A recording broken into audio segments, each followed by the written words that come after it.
Oi, oi, boys and girls, senhoras e senhores, meninos e meninas que estão participando do Enjoo, sim, diretamente do Paraná. Meu nome é Carol Oliveira, eu sou do canal Meninas Espíritas e recebi um convite maravilhoso para falar de um tema que eu acho que vocês vão curtir. Quem não curte os Paranauê mediúnico tudo, não é mesmo? Antes de começar esse papo, fiquei sabendo que o nome da sala de vocês é a respeito de um cara incrível, Blaise Pascal. É isso mesmo, moçada? Galera, é o seguinte, eu vou contar aqui um pouquinho de quem que é esse moço que foi tão importante, por que ele foi tão importante aí na sua vida. Você vai entender, você vai ser muito agradecido a ele. Bom, para começar, Pascal, ele era físico, matemático, cientista, inventor, escritor e teólogo. Mas vamos direto com um bate-bola. Ou seja, né, o cara não sabia mais nada pra ser, né? Ele quis ser tudo. E aí, sabe essas crianças prodígio? Sabe assim? Então, ele com 16 anos, sim, 16 aninhos, escreveu nada mais, nada menos do que um tratado de geometria. Fala sério, aos 18 ele já trabalhava ali com seu pai, eles eram cobradores de impostos, então tinham aquela vida de ficar fazendo conta atrás de conta e mais contas e números, e se fosse eu ia ficar tipo assim.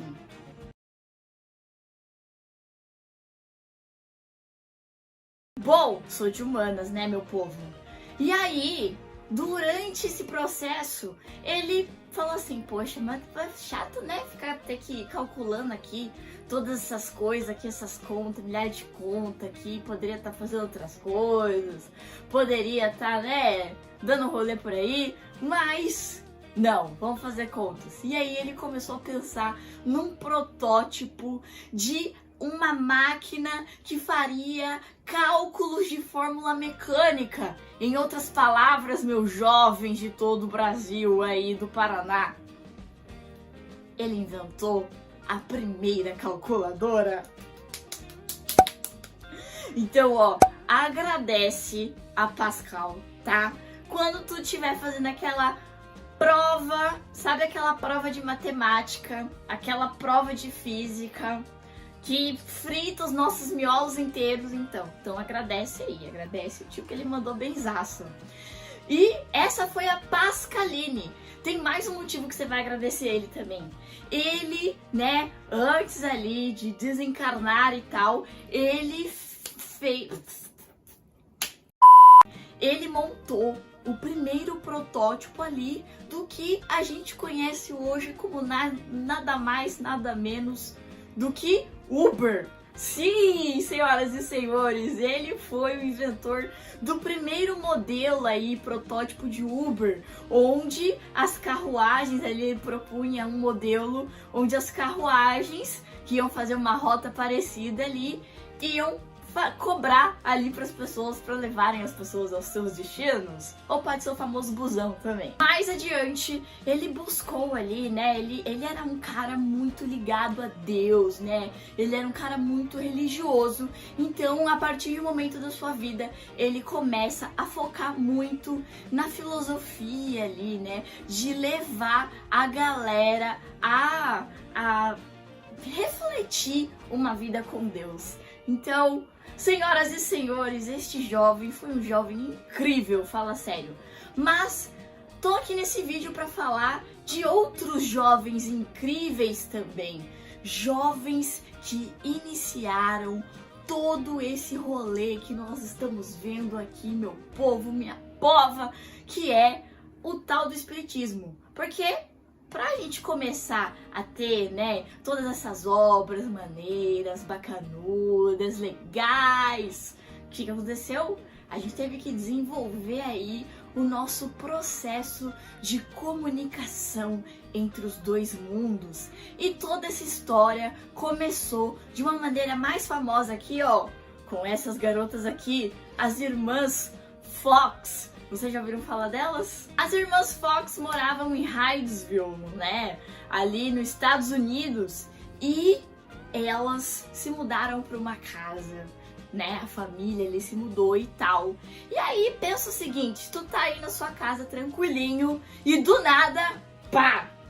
Cadeira voando, pá! Armário abrindo, pá! Roupa bagunçada, batida pro lado, batida pro outro. Eu não ia estar mais aqui pra contar essa história aqui. Eu vejo gente morta. Com que frequência? Todo tempo. Eu não ia fazer isso, né? Eu não ia. Não ia fazer isso.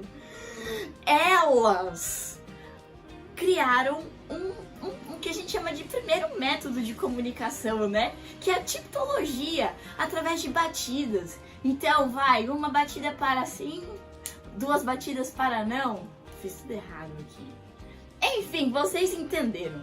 E aí, né, elas começaram a fazer perguntas ali, né, para aquele espírito e tudo mais, e foram descobrir que esse espírito que estava nesta casa, ele havia sido morto e ele estava enterrado na casa, lá embaixo no porão. Ai, meu Deus do céu, eu ia sair correndo dessa casa, né? Também Deus faz as coisas certas. Deus não faz um aqui, né?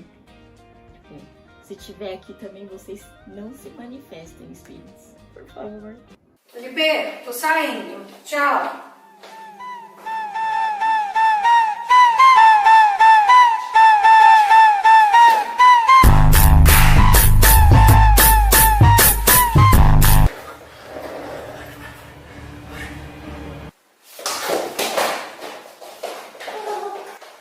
Segura na bondinha. Outras jovens também continuaram aí o trabalho de mediunidade que a gente conhece hoje. Então, por exemplo, quem assistiu aí o filme do tio Kardec, tá lá na Netflix, depois, ó, toma vergonha na cara e vai maratonar aí o filme do tio Kardec no Netflix, né, meu povo? Por favor, né? Vamos lá, vamos colocar os filmes espírita em dia. E aí lá, vocês vão ver uma cena de duas irmãs, né? Então a primeira vez que Kardec ele vai participar da sessão, mostra no filme, né? Duas levam ele para participar dessa reunião séria, né? Essa reunião e tal, que eram mensagens surpreendentes, de alto nível intelectual e tá. E aí, quando o Kardec vai conhecer, eram duas garotinhas. Eles chegaram. Tem muitos deles aqui. Quem te escreve é um amigo de vidas passadas. Julie e Caroline, minha xará. E elas eram super jovens ali, entre 13, 14, 15 anos.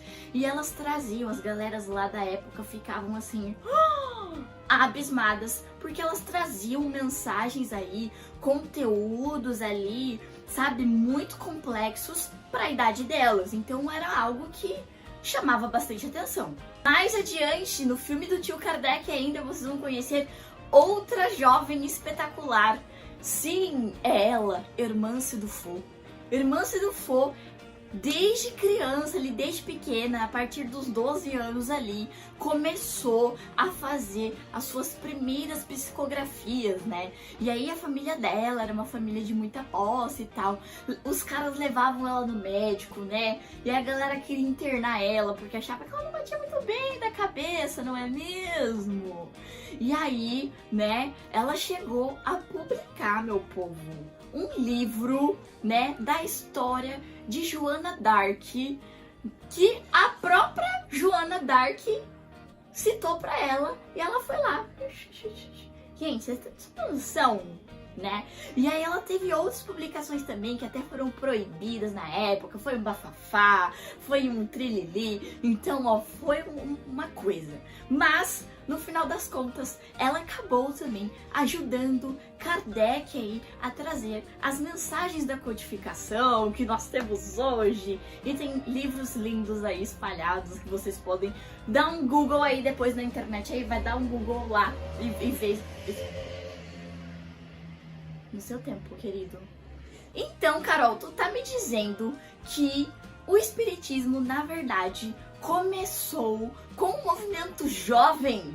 Sim, meninos e meninas, senhoras e senhores. Sim, muitos jovens contribuíram ali, como vocês podem ver pelos nomes que eu citei aqui, né? Muitos jovens contribuíram e ajudaram aí no desenvolvimento e trazer todas essas mensagens maravilhosas que se tornaram as codificações, né?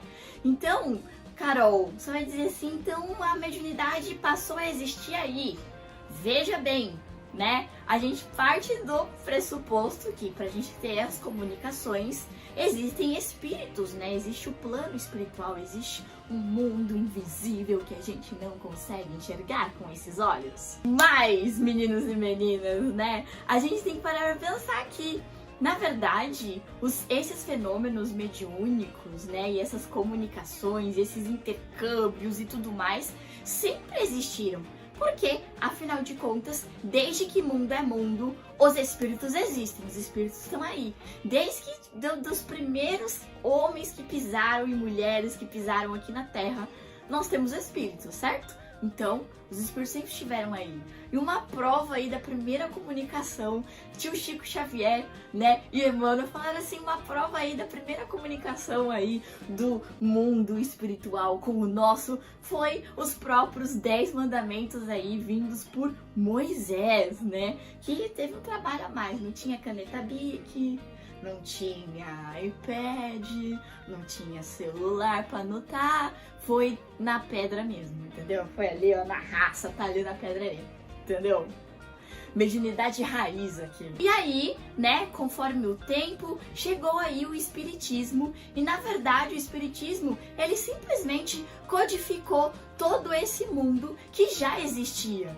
Mas Kardec organizou ali as principais questões, né, as principais perguntas e dúvidas que a gente tinha, reuniu e ouviu a resposta dos espíritos utilizando um método científico para isso. Então, o espiritismo, ele não descobriu ali, né, os espíritos, as mediunidades, tudo. Sempre rolou. O que a gente fez foi codificar. Vamos entender como que funciona esse rolê aqui, porque é uma lei natural. E aqui no Brasil também, só pra gente não se sentir desamparados aqui, se você for parar pra pensar, Chico Xavier foi um dos maiores médiuns que a gente teve aqui no Brasil. Se você já assistiu o filme dele, você vai saber que desde criancinha, que aquele menino via os espíritos tudo, deixava os pai e a mãe de cabelo em pé, né não? Deixa sem entender nada. E aos 22 anos ele lança o seu primeiro livro psicografado, Parnaso de Além Túmulo. Ou seja, um jovem, né, meu povo? Um jovem médium. E mais adiante, para quem quiser acompanhar também a história do tio Divo, ou melhor, Divaldo Franco. Sim, ele também, lá desde criancinha, mostra ele ali vendo espíritos, sentindo uns paranauê diferentes, sentindo uns bagulho, peraí, o que tá acontecendo? Que ninguém via. Ou seja, né, desde muito cedo desenvolveu aí também a sua mediunidade. E aí, galera, para fechar, só lembrando, a mediunidade, ela é um instrumento que deve ser utilizado com muita responsabilidade. Porque eu, você, todo mundo que tá aqui é médium. O que difere é que há alguns graus uns sentem mais, outros sentem menos e por aí vai. Gosto sempre de lembrar, galera, a mediunidade, ela deve ser exercida principalmente com Jesus, com o grande objetivo de ser ali fonte de caridade, né? Ser um instrumento que você use para que ajude o próximo, para que você ajude os espíritos que estão ali desamparados ou perdidos, para que você ajude um irmão ali que está em necessidade, precisando de uma mensagem, de um conforto, de um consolo, de um ente querido que partiu, tá bom? Que a gente tenha responsabilidade e que a gente se aprofunde cada vez mais na história e que a gente honre toda essa galera que veio antes da gente e que sofreram perseguições e que foram cancelados até na época, né? Porque seguiam aí a doutrina dos espíritos. Então que a gente honre muito essa história, a gente respeite cada nome desses grandes médiuns que trouxeram toda essa história pra gente estar aqui hoje, reunidos em 2021, pleno carnaval, encontro online, tamo aqui, ó, por um ideal, né? Porque lá atrás, muita gente ali se sacrificou pra que a gente estivesse aqui e pra que essa mensagem chegasse até os nossos corações. Então, ó, tá com você continuar também essa missão, viu? Somos muito responsáveis aqui também e com certeza você tem muita coisa para levar adiante pro mundo, seja através da sua mediunidade, se você tiver aí essa sensibilidade, que você use, que você lapide e que você se melhore, se transforme cada vez mais, para que você seja simplesmente um instrumento aí de comunicação entre os dois mundos. Se você não é tão médium assim, não tem problema, tem tanta coisa que a gente pode fazer, tem tanto trampo nesse espiritismo aqui e fora dele também, e o mundo precisa de muitos trabalhadores. O importante é que a gente esteja juntos com Jesus, adiante, firmes e fortes. E eu vou ficando por aqui. Curtam esse encontro. Beijo no coração. Tchau!